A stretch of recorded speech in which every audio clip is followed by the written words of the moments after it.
यहाँ मैं एक प्रश्न और जोड़ देता हूं, मैं अपनी तरफ से जोड़ रहा हूं कि बहुत सारे साधक इस समस्या से परेशान रहते हैं। वो किसी गुरु या संत के पास जाते हैं दीक्षा लेने, तो बहुत सारे संत उन्हें जाप करने के लिए कह देते हैं। वो उससे संतुष्ट नहीं होते हैं। वो कहते हैं कि मैं गया था उनके पास कुछ दीक्षा लेने के, कुछ भक्ति करेंगे, भजन करेंगे, उन्होंने जाप पकड़ा दिया, बोले इस जाप को करते रहो। आज ध्यान से सुनो, आज इस जाप का महत्व सुनो। ये जाप क्यों बोला जाता है आपको, ये जाप क्यों करना चाहिए, इसे बहुत गहराई से समझो। ये बहुत बारीक चीजें हैं जो जानना आवश्यक होता है। संसार में इतना जाप क्यों करते हैं लोग? बड़े बड़े संत, महापुरुष, सामान्य व्यक्ति सब करते हैं। सामान्य भाषा में कहें तो जाप उच्च कोटि की उपलब्धियां प्राप्त कराता है, असंभव से संभव बनाता है। जाप में इतना पावर होता है। देखिए, जाप करने से अगर इनकी विस्तार से समझेंगे तो एक होता है दैहिक, दैविक और भौतिक। ये तीन तरह की पीड़ाएं समाप्त होती हैं, नष्ट होती हैं। इन तीनों क्षेत्रों में इसका प्रभाव स्पष्ट देखा जाता है। ये किस तरह से प्रभावित करता है इसे समझिए। सबसे पहले दैहिक बात कर लेते हैं। दैहिक में शारीरिक पीड़ा, यानी शारीरिक पीड़ा कौन कौन सी? इसमें तीन तरह की रहती हैं, एक आंतरिक, एक बाहरी और दूसरी मानसिक पीड़ा। ये तीन भाग हैं शरीर पीड़ा के। तो बाहरी शारीरिक पीड़ा क्या होती? जैसे ताप है, रोग है। असाध्य रोग जाप से नष्ट हो जाते हैं। जो तेजारी बुखार आता किसी किसी को, खासकर बच्चों को वैसे ज्यादा होता है, लेकिन किसी भी उम्र में भी हो जाता है। जैसे किसी को तीसरे दिन बुखार आना, 8वें दिन बुखार आना, हफ्ते के हफ्ते, संडे के संडे बुखार आना, या महीने में 15 दिन में एक दिन फिक्स तारीख होती है, उस दिन बुखार आना ही आना है, वो पीछा नहीं छोड़ता है। आप कितनी भी दवा करा लें। इस तरह का ताप, असाध्य रोग जो शरीर में बरसों से ही आप इलाज लगातार करते आ रहे हैं, दवा भी खूब खा रहे हैं, लेकिन फिर भी वो जड़ से नहीं गया है, ठीक नहीं हो रहा है। हल्का फुल्का आराम होता, दवा खाने से नहीं ठीक हो रहा है। किसी किसी का जाप से जड़ से चला जाता है, किसी को कुछ आराम मिल जाता है, राहत मिल जाती है। जो दवाओं से नहीं मिल रही थी वो जाप करने से राहत मिल जाती है। तो ये बाहरी पीड़ा है। जो शारीरिक पीड़ाएं हैं ये ठीक होती हैं। तीसरा इसी में आ जाता है जोड़ों का भी दर्द। किसी किसी की गांठों में दर्द होता है, जोड़ों में दर्द होता रहता है। तो जोड़ों में जो दर्द होता है, इससे राहत मिलती, जाप से आराम मिलता है। वैसे जोड़ों की दर्द की बात आ गई तो आपको मैं कहना चाहता हूं, जिन लोगों की जोड़ों में दर्द अधिक रहता है, एक अलसी होता है, अलसी, अलसी का तेल लेकर के उसे गर्म करके उसकी अगर रोज सुबह मालिश की जाए तो दर्द में बहुत आराम मिलता है। आपकी तकलीफ किसी हद तक कम हो सकती है। तो ये दैविक यानी शरीर की बाहरी पीड़ाएं थी। शरीर की अंदर की पीड़ाएं और मानसिक पीड़ाएं दो और हैं। मानसिक पीड़ाएं जैसे तनाव रहना, शरीर में तनाव रहता है ना, मानसिक तनाव होने से हमें तमोगुण अधिक रहता है। छोटी छोटी बात पर हमें गुस्सा आता है। ये गुस्सा हमें हमारे पतनकारी होता है, पीड़ाकारी होता है। ये बने बनाए बरसों की मेहनत के काम कभी कभी बड़े भारी नुकसान कर देती है। जाप के प्रभाव से प्रारंभ में जो आपको तमोगुण बढ़ता है, इसे ऐसे समझिए, तमोगुण यानी अंदर में मधुमक्खी का एक छत्ता है जिसमें आपने पत्थर मार दिया। सेम ऐसे ही एक्टिविटी होती है। जब आप जाप करेंगे प्रारंभ में बहुत तेजी से तमोगुण बढ़ता है। तो ये मानसिक पीड़ा है। मानसिक पीड़ा में ये तनाव की स्थिति है। मानसिक पीड़ा का दूसरा पॉइंट आता है वाणी दोष।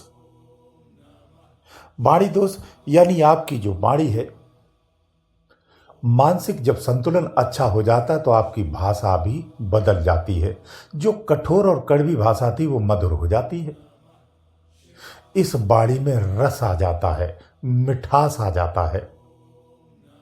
जो आप किसी को छोटी छोटी बात पर बुरा भला कहते थे, क्योंकि अब तनाव नहीं है तो आप बुरा भला नहीं कहेंगे।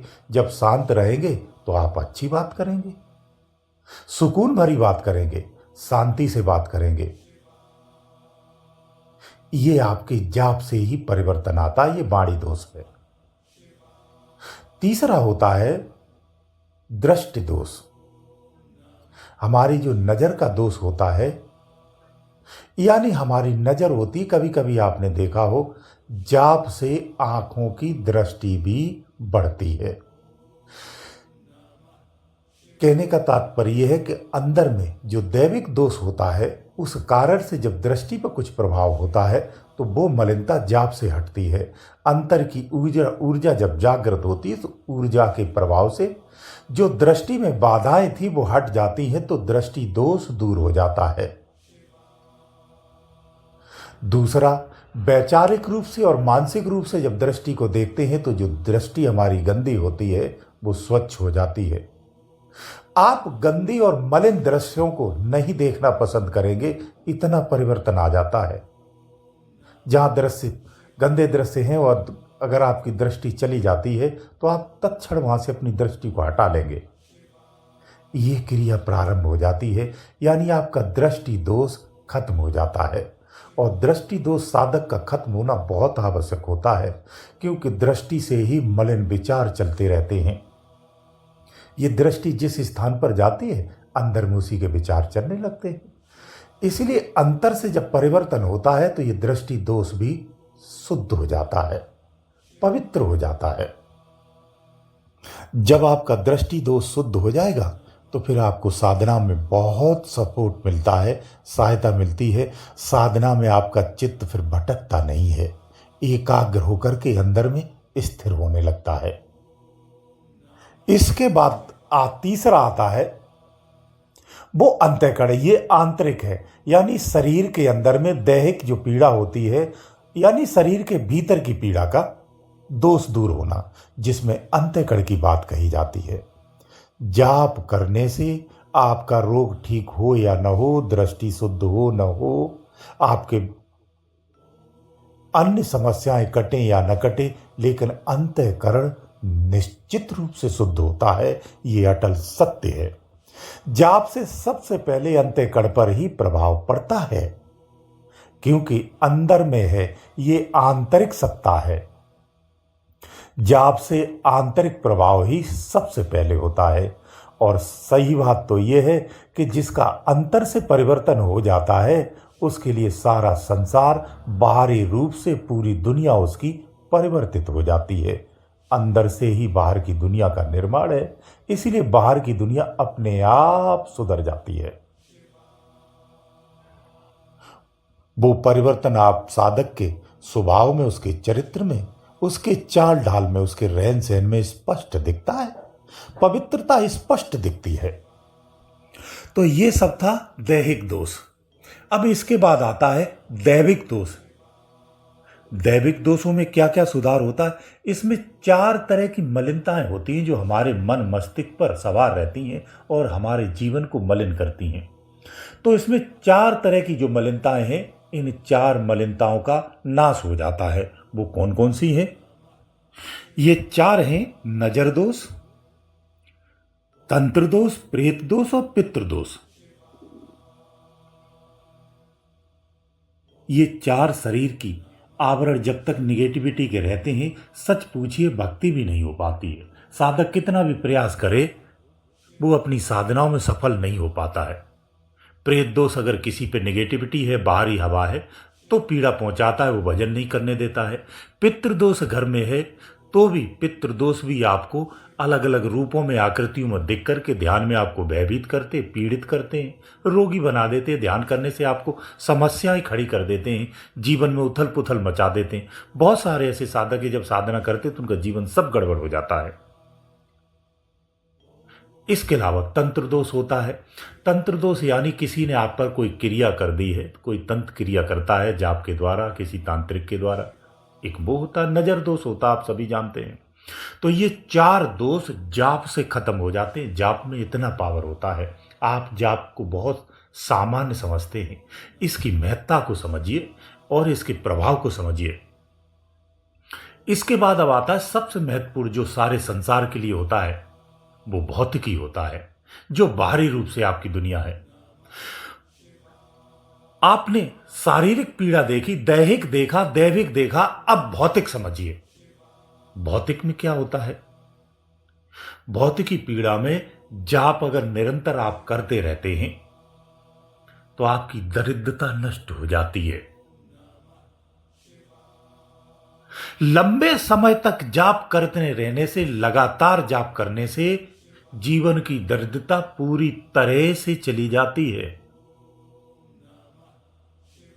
दूसरा, भौतिकी दूसरा क्या सुधार होता है? आपके जीवन में जो असफलताएं हैं, आप कोई भी कार्य करते सफल नहीं होता है, कोई ना कोई बाधा आ जाती है। कितना भी जुगत लगा लो, कितना भी कोशिश कर लो, अंत में कार्य आपका बनता ही नहीं, बिगड़ जाता है। बहुत सारे आपने साधक देखे हो, फिर लोग वो देवी देवताओं पर इधर पूजा पाठ तमाम कितनी व्यवस्थाएं करते हैं, कहाँ कहाँ जाते हैं, लोगों से पूछते हैं, उपाय करते हैं। तो आजकल उपाय का जो व्यापार चल रहा है वो इसी कारण से भी चल रहा है। उसका एक सबसे बड़ी दिक्कत तो ये भी है कि हमारे जीवन में नेगेटिविटी बहुत ज्यादा है। तो एक तो जब नेगेटिविटी हटती है तो आपका जो भौतिकी जीवन है इसमें सफलताएं मिलने लगती हैं, क्योंकि देव कृपा होने लगती है आप पर।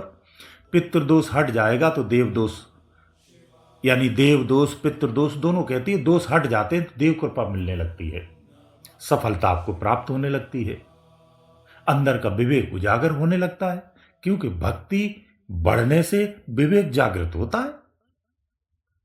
तो फिर आपके बिगड़े हुए सारे कार्य बनने लगते हैं। इसके बाद आता है तीसरा, जिसके लिए सारी दुनिया भूखी है, बड़े बड़े संत भी इसी में भूख में पड़े रहते हैं, मान सम्मान। ये हर व्यक्ति को चाहिए, मनुष्य ही नहीं, जानवर पशु जो भी होते हैं उन सबको सम्मान चाहिए होता है। किसी पशु को कभी गुस्से में एक डंडा मार के देखना, फिर वो कैसे गुस्से से देखता है। ये भाव सबके अंदर होता है, ये प्राकृतिक है। मान सम्मान प्राप्त होना, जब आपकी जाप करेंगे, मलिनता अंदर की खत्म होती है, नेगेटिविटी जब कटती है तो समाज में आपको मान सम्मान प्राप्त होने लगता है,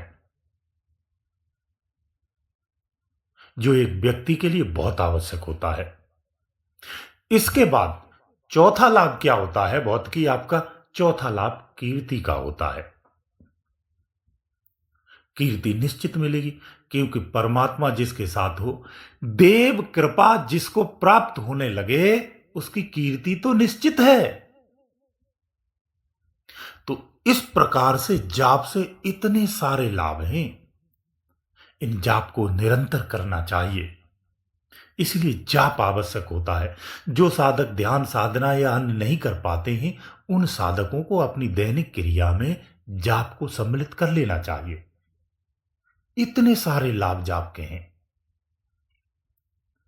गुरुदेव दयालु।